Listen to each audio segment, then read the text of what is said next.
हाय दोस्तों, आप सभी को मेरा नमस्कार। अजय स्टार एलएलबी में आप सभी का स्वागत है। मेरे वीडियो को देखने के लिए अजय स्टार एलएलबी को लाइक करें, सब्सक्राइब करें और बेल आइकन है उसको प्रेस करें ताकि जब भी कोई नया वीडियो अपलोड किया जाए उसका नोटिफिकेशन आप तक चला जाए। आज जो है हम जानेंगे कि भारतीय संविधान में उद्देशिका का क्या महत्व है और भारतीय संविधान में उद्देशिका को कब लाया गया और उद्देशिका से हमें क्या पता चलता है, इसके बारे में हम जानते हैं।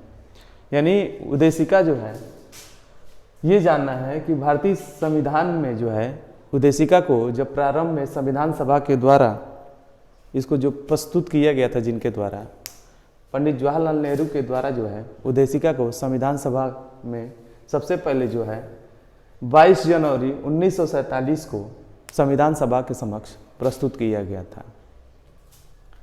उद्देशिका को पहले प्रस्तावना के नाम से जानते थे, लेकिन बाद में जो है इसको जो है उद्देशिका के नाम से जाना जाने लगा। और ये जानेंगे उद्देशिका को है जो है 26 नवंबर 1949 को संविधान में जो है इसको अंगीकृत, अधिनियमित और आत्मसमर्पित किया गया। यानी उद्देशिका से हमें यह भी पता चलता है, ये संविधान निर्माताओं के विचारों की जानने की ये कुंजी होती है। यदि कोई बातें जो हैं संविधान में लिखी गई हैं और वो बात स्पष्ट नहीं हो पाती है, अस्पष्ट होती है, ऐसी स्थिति में उनके विचारों को जानने के लिए, उनकी भावनाओं को जानने के लिए जब हम उद्देशिका का सहारा लेते हैं तो काफ़ी ये मददगार साबित होती है, जिससे हम उसके बारे में जानकारी ले लेते हैं, प्राप्त कर लेते हैं कि उद्देशिका का अपना क्या महत्व है। उद्देशिका में ये भी हम जानते हैं कि संविधान निर्माताओं का क्या उद्देश्य रहा है, किन आदर्शों, किन आकांक्षाओं, किन लक्ष्यों को वो प्राप्त करना चाहते थे। तो सबसे पहले ये है कि उद्देशिका की प्रस्तावना में जो है, प्रस्तावना के उद्देश्य जो दिए गए हैं उसमें हम भारत के जो शब्द दिया गया है, प्रस्तावना में जो बातें कही गई हैं, तो हम जो शब्द है संविधान निर्माताओं के भावनाओं की अभिव्यक्ति है। और उसमें ये बताया गया है कि जो संविधान निर्माता हैं किन किन आदर्शों को वो प्राप्त करना चाहते थे, यानी अपने देश को वो किस रूप में देखना चाहते थे।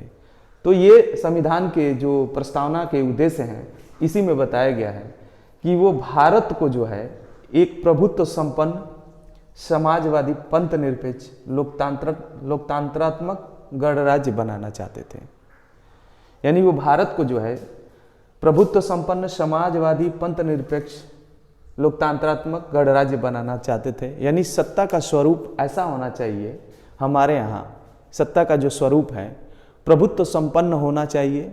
हमारे देश पे किसी विदेशी शक्ति का नियंत्रण नहीं होना चाहिए, हम स्वयं ही अपना निर्णय लें, हमारे ऊपर किसी प्रकार का बाहरी दबाव नहीं होना चाहिए। तो हमारे यहाँ जो है प्रभुत्व संपन्न, यानी हम स्वयं अपना निर्णय लेने के लिए स्वतंत्र हैं। हम जिस देश के साथ चाहें उस देश के साथ समझौता कर सकते हैं, उन देशों के साथ संधियाँ कर सकते हैं, हम जो चाहें निर्णय ले सकते हैं।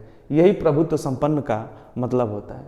दूसरी चीज़, समाजवादी शब्द जो यहाँ लिखा गया है, यहाँ पे ये होता है कि समाज में किसी भी प्रकार का भेदभाव नहीं किया जाएगा, ना जाति के आधार पर, ना लिंग के, ना धर्म के, ना किसी भी आधार पर, मतलब किसी भी आधार पर भेदभाव नहीं किया जाएगा, चाहे उद्योग हो, चाहे इंडस्ट्रीज हो, किसी भी प्रकार का। यानी आर्थिक विषमता हम लोग नहीं होने देंगे, आर्थिक विषमताओं को, सामाजिक विषमताओं को हम लोग कम करेंगे। यानी समाजवादी के मतलब जो समाज में जो विषमताएं फैली हुई हैं किसी भी प्रकार का, यानी समाज में जैसे व्यक्ति रहते हैं उसमें किसी भी प्रकार की विषमताएं हैं उसको दूर करने का प्रयास किया जाएगा। और क्या दिया गया है, पंथ निरपेक्ष, यानी राज्य का कोई अपना धर्म नहीं होगा। राज्य न तो किसी धर्म को हतोत्साहित कर सकता है, न ही प्रोत्साहित कर सकता है ज़्यादा। यानी सबको वो एक समान दृष्टि से देखेगा और सबका प्रमोशन करेगा, यानी सबको प्रमोट करेगा। ये बातें इसमें बताइए। लोकतांत्रात्मक का मतलब यह होता है वो जनता के निर्वाचित प्रतिनिधियों के द्वारा देश का शासन होना चाहिए, उनके प्रतिनिधियों के द्वारा देश का शासन होना चाहिए। इस लोकतंत्र में जो सरकारें होंगी आम जनता के हितों के कल्याण के नई नई स्कीम बनाएंगी, नए नए तरीके बनाएंगी, ताकि लोगों का जो है सामाजिक विषमता कम हो, आर्थिक जो विषमता है वो भी कम हो, इसके बारे में बताया। यानी और दिया है गणतंत्र राज्य बनाने का, यानी भारतीय संविधान में यह बताया गया है कि हम गणतंत्र की व्यवस्था यानी लोकतंत्र के साथ साथ जो है हम गणतंत्र को स्वीकार किए हैं। जो हमारा राष्ट्र का प्रमुख होगा उसका पद वंशानुगत नहीं होगा, उनका भी जो है निर्वाचन किया जाएगा, ताकि इस लोकतंत्र का ऐसा नहीं। यानी गणतंत्र जब संविधान लागू हो गया तब से गणतंत्र को स्वीकार किया गया। ये भी चीज़ें जाननी है कि पूर्व में जब आप देखेंगे तो इसमें एक 42वां संविधान संशोधन किया गया था। यहाँ मैं लिख दे रहा हूँ 42वां संविधान संशोधन करके जो प्रभुत्व संपन्न है वहाँ पूर्व में नहीं था। उससे पहले जो था लोकतंत्रात्मक गणराज्य शब्दों का प्रयोग किया गया है, लेकिन बाद में प्रभुत्व संपूर्ण प्रभुत्व नहीं, संपूर्ण नहीं था, लेकिन सिर्फ प्रभुत्व संपन्न था, लोकतंत्रात्मक और गणराज्य था। लेकिन बाद में जो है 42वां संविधान संशोधन 1976 में संशोधन करके इसमें 3 शब्दों का संपूर्ण प्रभुत्व संपन्न इसको ऐड कर दिया गया, समाजवादी शब्द को ऐड कर दिया गया और पंथ निरपेक्ष यानी 3 शब्दों को ऐड कर दिया गया इसमें। और ये हमें पता चलता है कि दूसरी उद्देश्य क्या है संविधान निर्माताओं का, न्याय कैसा होना चाहिए। प्रस्तावना से हमें ये पता चलता है कि वो देश को जब न्याय की बात आती है तो किस रूप में संविधान निर्माता चाहते थे कि देश में न्याय होनी चाहिए, तो वो सामाजिक होनी चाहिए और आर्थिक होनी चाहिए और राजनीतिक वो न्याय को सुनिश्चित करते हैं।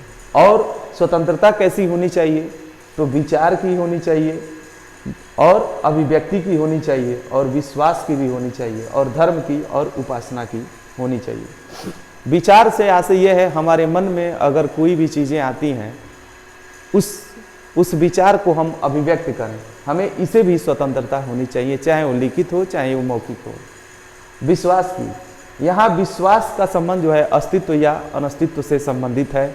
यानी ये भी हुआ कि जो लोग अगर ईश्वर को न मानते हो तो क्या संविधान में उनके लिए व्यवस्थाएं नहीं दी गई हैं, तो इसीलिए विश्वास का संबंध दिया गया है।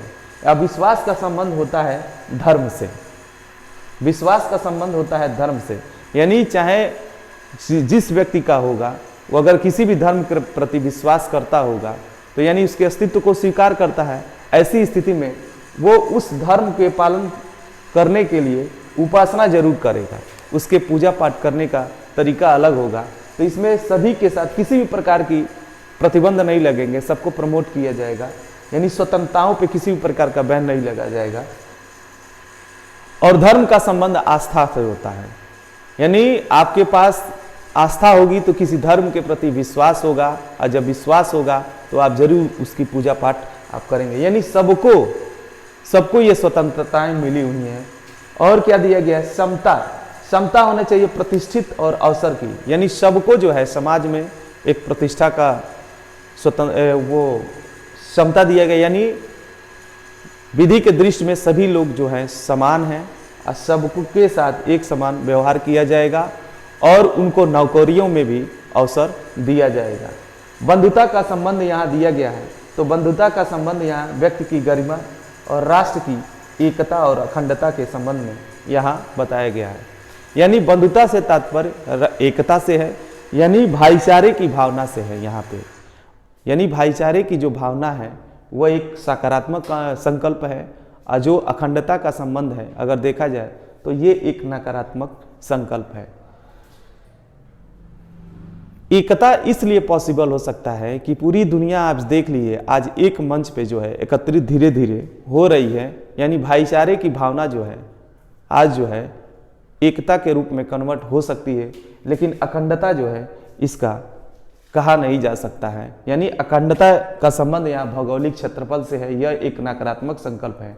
आप उदाहरण के तौर पे अगर देखेंगे तो अखंडता का जो तात्पर्य है कि भौगोलिक क्षेत्र को, यानी एक अखंड जो भारत है मेरा, यानी इन सबको 28 राज्य 8 केंद्र शासित प्रदेशों को मिलाकर एक अखंड भारत का निर्माण किया गया है।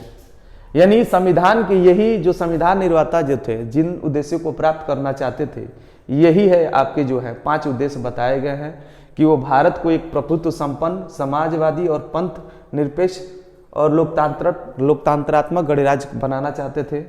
और उनके वो चाहते थे न्याय जो होनी चाहिए सामाजिक, आर्थिक और राजनैतिक होनी चाहिए, और स्वतंत्रता जो होनी चाहिए वो विचार और अभिव्यक्ति और विश्वास और धर्म की और उपासना की होनी चाहिए। समता जो होनी चाहिए प्रतिष्ठा एवं अवसर की होनी चाहिए। बंधुता जो है व्यक्ति की डिग्निटी यानी व्यक्ति की गरिमा और राष्ट्र की एकता और अखंडता से संबंध है। क्या अब ये आता है, क्या उद्देशिका जो है भारतीय संविधान का भाग है कि नहीं है? क्योंकि इसे तो बाद में स्वीकार किया गया, यानी 26 नवंबर 1949 को संविधान में इसे स्वीकार किया गया। तो हमें ये जानना चाहिए क्या उद्देशिका संविधान का भाग है कि नहीं। तो सर्वप्रथम मैं आपको एक बात बता दूं कि एक सुप्रीम कोर्ट के सामने एक मामला आया, इनरी बेरुबारी का मामला आया, जिसमें यह बताया गया था उद्देशिका संविधान का भाग नहीं है।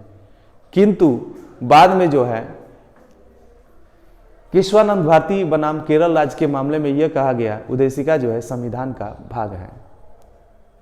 यानी पहले केस में यह दिया गया था उद्देशिका संविधान का भाग नहीं है, और दूसरे में यह दिया गया था, निर्णय दिया गया था केशवानंद भारती बनाम केरल राज्य के मामले में उद्देशिका संविधान का भाग है।